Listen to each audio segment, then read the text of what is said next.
Welcome to the HuntFishTravel podcast, the show that works really, really hard to interview folks that are going to provide you the information and inspiration for your next hunting or fishing trip. I am your hostess, Carrie Z. Before we jump into the show, I'd like to remind you that Spy Point is the show's biggest sponsor. They pretty much help me keep the lights on. Be sure to check out the HuntFishTravel Facebook, Instagram, and Twitter pages for Trail Cam Tuesday pics. This episode is also brought to you by Montana Decoy, my secret weapon for bagging both turkeys and deer. Check them out at montanadecoy.com. And of course by Cabela's. Check out huntfishtravel.com/huntingcabela's for a list of all the products that I've purchased to use this year. New this year is the swag I have for sale. How you can get your hands on a free t-shirt? Well, I'm so glad you asked. If you're listening on an Apple device, just go to Apple Podcasts, it used to be iTunes, and leave a 5-star review. At the end of each month, I'll draw a random winner from all the reviews for that month and send off a t-shirt. And just remember to sign up for the newsletter that I pretty much, never send out, because I'll be choosing monthly winners from that list as well. So, really easy ways to get your hand on a t-shirt. You can always buy one too. You can go to huntfishtravel.com, go to merch. But you can always win one. So, there's that. All right.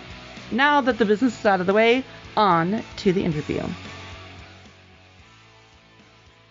Welcome to the HuntFishTravel podcast. I am your hostess, Carrie Z. We have a fellow huntress on the line she's making moves, and her company is kicking ass right now. Very impressive. I'd like to welcome to the show, Raylene Proto. You're very welcome. I am not kidding. And people know I do not give out compliments like willy-nilly. So, Raylene Proto. Thank you. Of Ditale Outdoors. Welcome to the show. Thanks for having me. Yeah, I'm really excited. We met this last weekend. Well, I don't know. This is going to air in like 3 weeks. So we met a few weekends ago at the Open Season Sportsman's Expo. We'll set the stage right for everyone. I know. For us, it was a few days ago. For all of you, It's like 3 weeks from now. I know. We're still a little tired, so, Oh, forgive us, Friday, yes. No, I had at least 3 people come up to me, and they were like, "Oh, Carrie, you got to go check these gals out. They're doing great stuff. Raylene is really awesome." And I was like, okay. And I have people say that to me, and I'm like, yeah, sure. But there was like 3 separate, completely people who didn't know each other and who listened to my show, and they're like, "Oh, you'd get along well with her." And I went over there, and literally I was like, "Yep, good vibes right here. Good vibes in this booth." So. Good vibes always. That's one of our mottos at Ditale. Good vibes. Got to give it out. So tell me.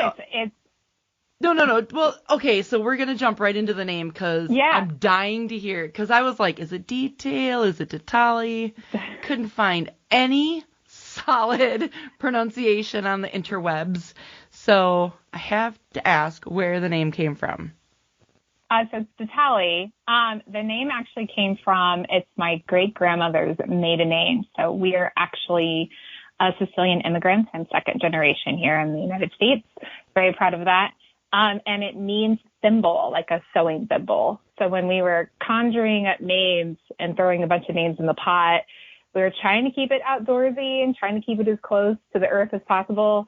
And nothing was working. We were just like, yeah, it's okay. Like, no, that's not it. And I woke up one morning and I was like, I am so dense. I have the perfect name and it means sewing. Like it has to do with sewing. And I called my co-founder and told her, she was like, that's it. That's the name. That's it. So that's what it's been for the past 3 years. It's not going to change. So that is really cool. Yeah. And talk about paying homage to I'm assuming probably a very strong woman in your family. Very strong. Oh, yeah. Yeah, she has quite a story. It goes, I won't bore you with it, but it goes way back. Like, she was an orphan, lived in an orphanage, survived the Mencia earthquake, wasn't adopted till she was about 16, worked on a farm, met my grandfather. They had an olive farm together. During the famine, he left to find, something to basically save them, came to America to check it out. And came back and said, this is what we're going to do. And the plan was, I'm going to go ahead and leave you and the kids. So she had kids. And you're going to run the farm and raise babies while I go and like basically start a new life for us. And he started a company, and he was a construction worker, and he built homes and various other buildings, and a year to date sent for her and the kids. So she held down the fort like no other, and then ran the house when she got here with an iron spoon, as my grandfather would tell me. So very strong Sicilian woman for sure, and I'm pretty sure that's where all of us get a little bit of our spiciness from. That's awesome. and this family. So it's 2023. It's not 2003. We're in 2013 when there was like 3 women's lines, basically. There was She Safari, who ended up selling to, I think it was Bass or Cabela's. Prois was one of the very first ones. Christy Pike is just amazing. I mean, there were like very few. And yeah, I guess for me, I never really cared that much because I'm 6 freaking feet tall. Like, I wear men's stuff because they just assume that all women are, 5'8" or whatever. So it's never bothered me, but I've always, realized there was a big need for women's clothing instead of just being like, oh, wear the youth stuff. So fast forward to 2023, where there's a lot of female-owned women-specific camo and gear companies out there, and now everybody and their brother has a women's line. Tell me why it was important for you to start a female camo and outdoor line. Yeah, I felt personally like where this was birthed out of was my own frustration of trying to find gear that fit me. I'm 5'4", so I'll paint y'all a picture. I'm 5'4", I'm about a size 12, and I'm very curvy. And I couldn't find anything that was working for me. Everything seemed to fit that taller or like thin, athletic girl. That is not my build, right? whatsoever. Seriously, yeah, seriously. And I really needed the year that I decided that this is what I was going to start this company. I really needed gear that was going to work because I pulled a tag in an area that was really rough, and I knew I was going to get after it. And like everything I currently have is a hodgepodge of like my dad's old stuff. That's really not going to work for me. The hand-me-down dad thing, we all know how that is.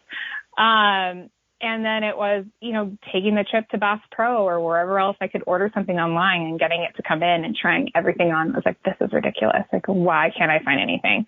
So I, once again, like hodgepodged everything back together and like got out in the field to, fill up my tag. But I was still frustrated and nothing moved the way I needed it to move. Nothing fit over my hips. I'm curvy. I need a little bit extra room in my hip area, and I'm short. So, everything was long on me, and I was like, how come there isn't something that is fulfilling this, this need? I'm not in Alaska every single day, as much as I would love to be. I can't hunt every single day like a lot of these ladies can, that a lot of this gear is built for. I'm like, I am your everyday mom. I'm a lawyer. I work my butt off and I get out when I can. But like, how come? Like, there's nothing that's like filling this gap. So we really went out into the community, our own community, and started speaking to other women and saw this little niche that wasn't really being hit, and got a lot of customer feedback, basically, which we called a customer discovery at Ditale, on what was missing. And I took all this information and basically was like, there needs to be something else. There's just something that's going to, fit all of our curves, and that's going to, assist with our lengths. It's going to flex and be very flexible, durable. And I really need that durability where I hunt here. I'm in Southern California, for people that don't know. I'm like in Southern Central, in a town called Phelan. And where we go, Southern-wise, up to like, I'm going to say mid-California, it's really, really rough. And I need that stuff to last. And I also need it to, fit me well. I don't want to be pulling up my pants every 5 seconds or having to worry about my belt. I want to be able to concentrate on what I'm there to concentrate on, to ensure I'm, getting a clean shot, that I'm not putting myself in danger or anyone else that I'm hunting with, and it's just such a distraction to have to sit there and worry about your clothes. I couldn't agree more. I have the opposite problem. I'm curvy, but I'm very tall. So they just, most lions assume that you are, like I said, 5'10" or below. And I mean, we've met and you've got some hips, and yep. Everybody just assumes that if you're 5'2" or 5'4" or 5'6", that you're a size 0. Really petite. Yeah. No, not. Right? That you have no boobs and you have no butt. And yeah, for some reason, yeah, I know. Well, and especially even, I mean, that might be the case like when you're 15, but as you get older. Definitely was not the case even when I was 15, I can tell you that. Well, that's really cool, though. It's really cool. And it is kind of interesting when you look at the different women's lines, even the man-owned camo companies like Badlands or whoever, It is very much still a very, I don't know, I'm probably going to get a bunch of stupid emails about this, but it's still very that much that, like, if you are hunting, you must be in the best shape of your life, and, you don't have a big booty Judy or, whatever. It just doesn't fit. I don't know. I mean, yeah, I'm in pretty good shape. Like I do, work out on a daily. I don't CrossFit or do anything crazy. I take good care of myself because I know what I'm going to be doing the rest of this year. So even in off season, I'm still, counting my calories and watching what I eat and work out really hard because I know what I'm going to be doing this fall. I know that. Right. And there's nothing like packing it on and trying to get it off. It's like the worst thing ever. So it's like, just maintain what you have, and like, you'll be good. But like, I'm average, and there's nothing wrong with being average. So why can't we have things that fit that, or fit hips? Like we are the only hunting apparel company out there that has a regular and a curvy fit. So if you need the curvy, like it fits in your waist, and then you get an extra couple inches in your hip and your bum, like I'm a medium curvy, I could paint a picture. And that's, our ladies love that. And if you're an in-between size, there was a moment where I was in between a 12 and a 14, and I, sized up into a regular, and it fit fine.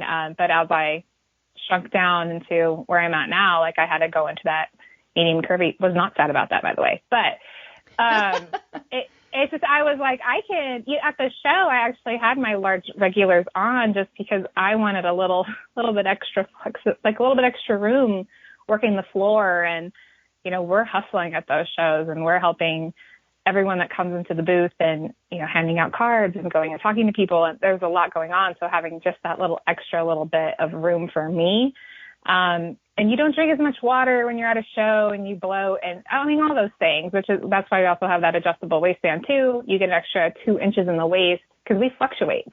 Of course. I can weigh myself this morning, and tomorrow morning I'll probably be like 3 pounds heavier and be like, what the hell? What did I do? Oh, yeah. But it's just how we are.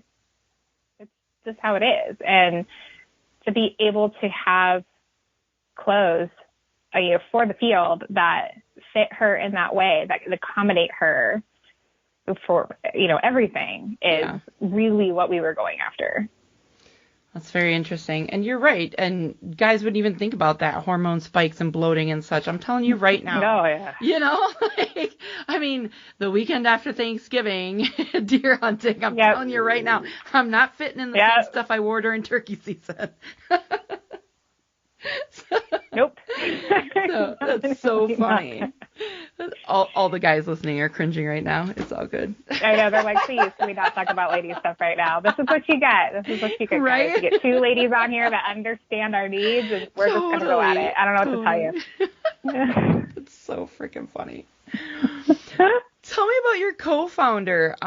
How did that partnership come to be? Yeah, so there's 2 of us. So Audrey Young, she's my first co-founder, and she's my COO. You met her at the show. She was the tall blonde.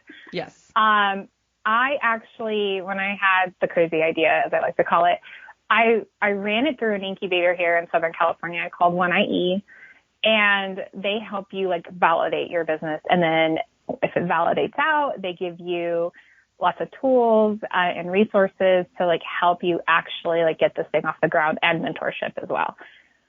So the CEO of 1AE, his name is Justin Radica. He's actually the chairman of our board. He introduced me to Audrey. He thought that we would be great together because we have complementary skill sets. So like my weaknesses are her strengths and my strengths are her weaknesses, which is great when you have a CEO and a COO that balance each other out well that way. And she's also outdoorsy. She doesn't hunt yet. I'm going to get her there. But she did take her hunter safety. So she's like rocking and rolling with that. I'm like, I'm going to get you out this season. But she is, you know, she's a hiker, a backpacker. She camps a lot. She's always on a trail with her kids. And she even was like, I even have problems with, you know, in this area. Yeah. And she was like, really? Like hunting? Okay. Well, like, let me see your customer discovery. So I was like, well, here's all my data. And she looked at all of it and was like, okay, yeah, no, I want to do this. I want to be a part of this, and I want to help, you know, open up this door for women in the outdoors and give them, you know, what they need. And then together we found Summer Meyer, who's our CDO, and she is actually our technical apparel designer. Mm-hmm. And so she takes all of that information and makes the magic happen, as we call it. Neat. So yeah, the three of us together. Very, very cool. I'd like to ask you about your camo choice. I see you are using, is that True Timber? It's got to be True Timber. Yeah. Yeah. Of all the camo patterns, and very similar to female camo companies. 10 years ago, there was two, you know, like, or 20 years ago, or whatever, there was Mossy Oak and Realtree, and now there's several to choose from. Several different. Why did you choose True Timber? We actually didn't choose it. Our community did. So we have a Facebook group called Ditale Women Who Hunt on Facebook, and we started developing that group right when basically Audrey was like, I'm on board, like, let's go.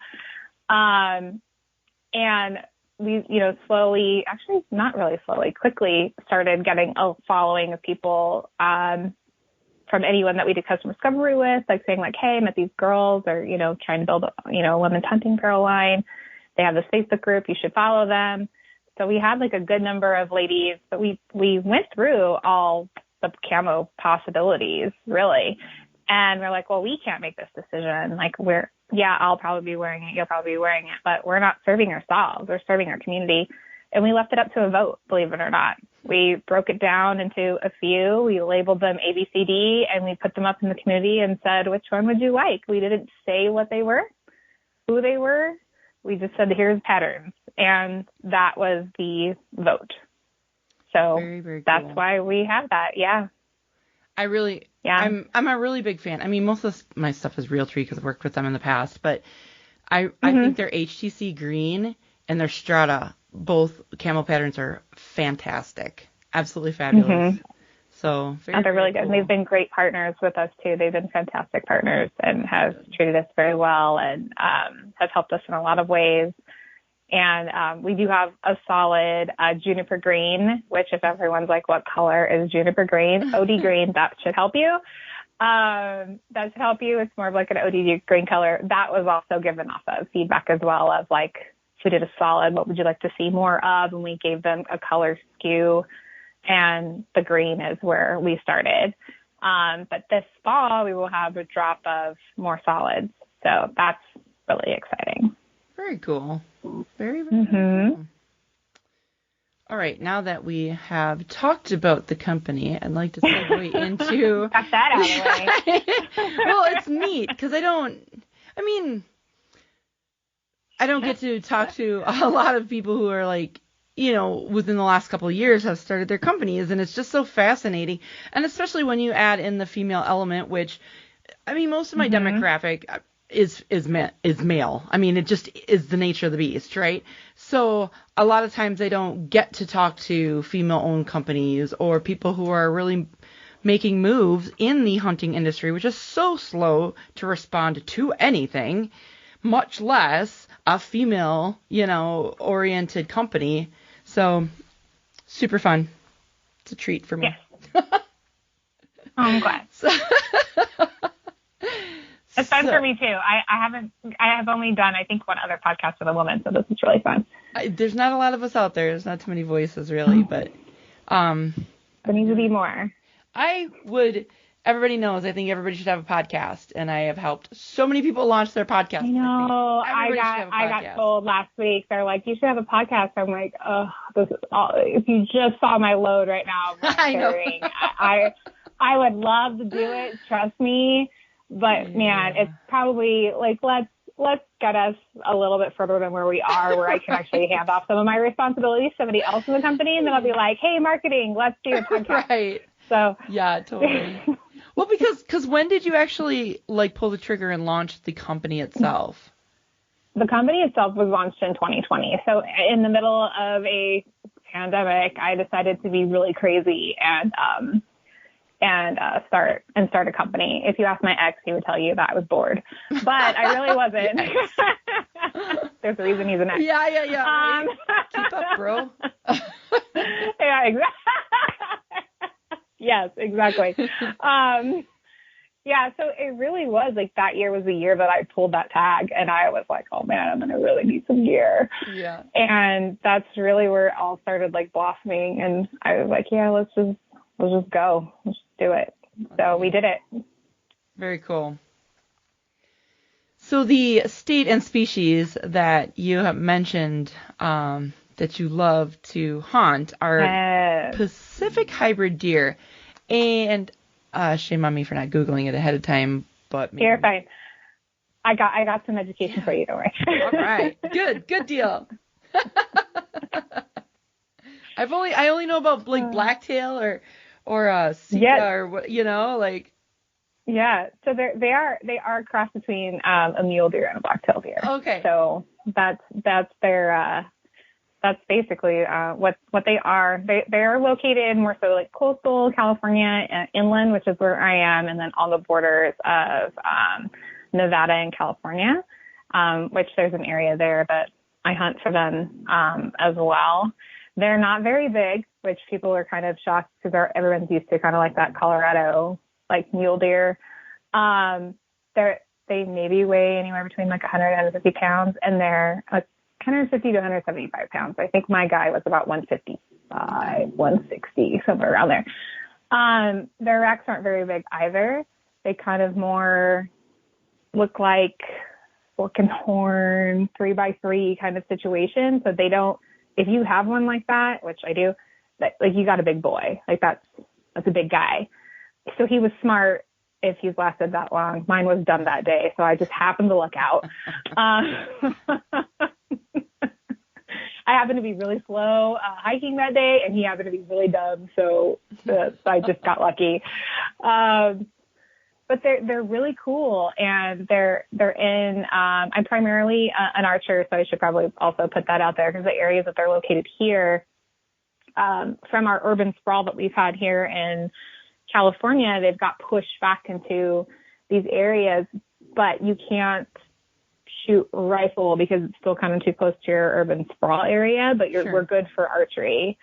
So you have like really prime like species and genes there, basically because of that. So you have good genes, hardy deer, hard to get to. They're in like crazy rough terrain, rocky, just covered in brush, and I've got stories, but yeah, they're difficult, and I think that's why I like them so much. They're unique looking, they're beautiful, but they're just rough to hunt, and you can't do your traditional like patterning with them because they're constantly on the move themselves unless you're in a spot where there's acorns and things and lots of water, and they'll kind of hang out for a while. But they're constantly on the go. So you have to constantly be on the go. So you're spotting and stalking, you're not sitting any longer than maybe 30 to 45 minutes if you're lucky. And you're just all over the place. Just unless it's a rut, and then those are in different seasons depending on where they're located in California, where if it's more northern, coastal-ish, coastal-ish, it's going to be around August. If it's more like me in the southern inland area, you're looking at like October, November. So it's just, they're the weirdest things, but the coolest things at the same time, and the hardest for sure. And I'm a crazy business owner, so obviously I'm always up for a challenge, but that's I did an episode. Yeah, there's this rough. Yeah, I did an episode a long time ago. Episode 144, where we did hunting blacktail with Cody Rich of the Rich Outdoors podcast. And he was the same thing. He's like, I've been Wisconsin, whitetail hunting. Y'all don't even know. He's like, hard, tough, crazy tough hunt. Hard. We're talking like poison oak, right? Like wild rosebush thorns. Like there's been times where I've like come out and I'm like, like trying not to make noise. Right.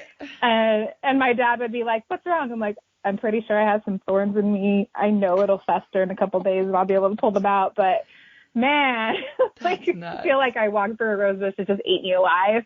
And then you're like, poison oak, and you're like trying to put your bow up in the air and like try to walk around it. Or even when it's dormant, it kind of freaks me out at the same time. And I'm like, I don't know. Am I going to wake up covered in ice tomorrow? Oh my gosh. It's always questionable.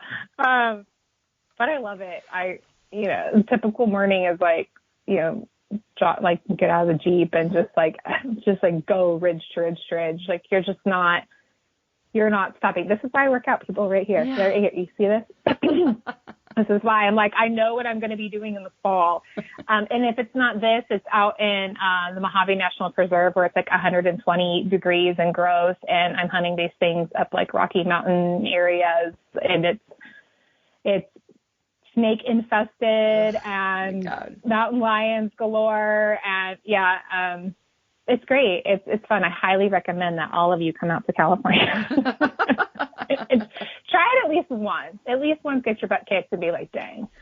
But when you harvest one after getting your butt kicked, it's just probably the most awesome feeling I think I've ever had. So it's totally worth it. It really, really is.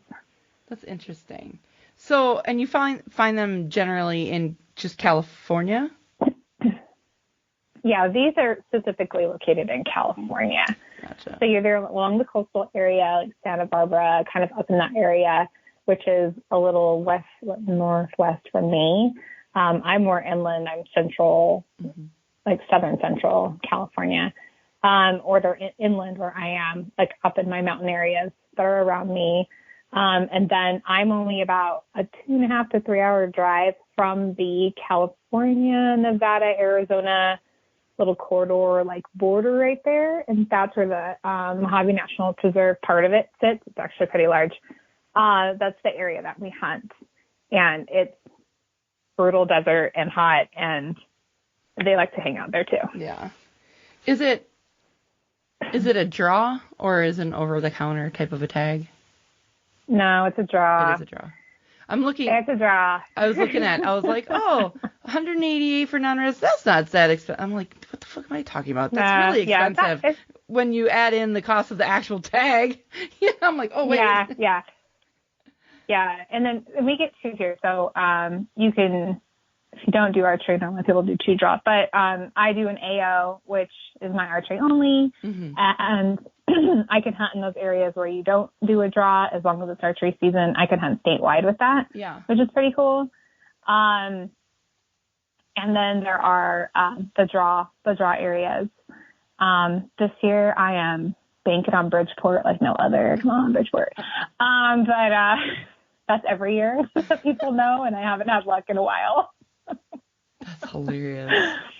It's really bad when you're like, hey, to your friends, like, are you going to try to do Bridgeport? Could we put our points in together and kind of do a group hunt? Would you like to do that? And no one wants to do that. Everyone's like, no, I'd rather get it on my own and go when I want to, instead of like, here's your designated date. Yeah. If you don't get anything around this time, you are SOL. So I asked like 4 people that already this year. I'm like, hey, so are you gonna? They're like, no, we're not doing that this year, Ray. Sorry. You're on your own. Right. Too funny. Yeah, I guess I did. I did not. I mean, I'm in the Midwest.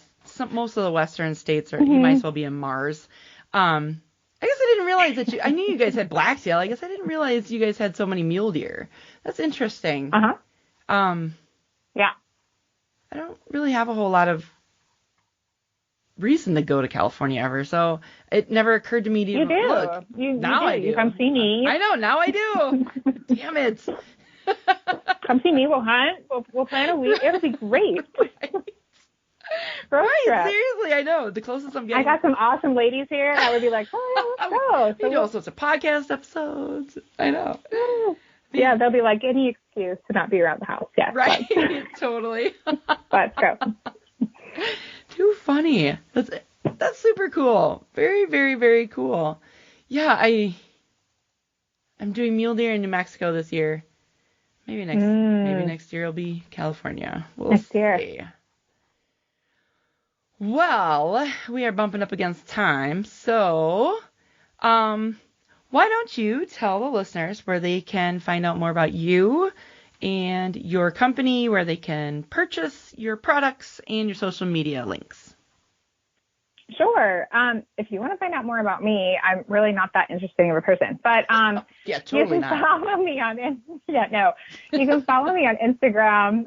My Instagram handle is Artemis Takes Aim. If you'd like to follow Ditale, you can follow us at Ditale. That's Ditale Outdoors, and you can shop us at DitaleOutdoors.com.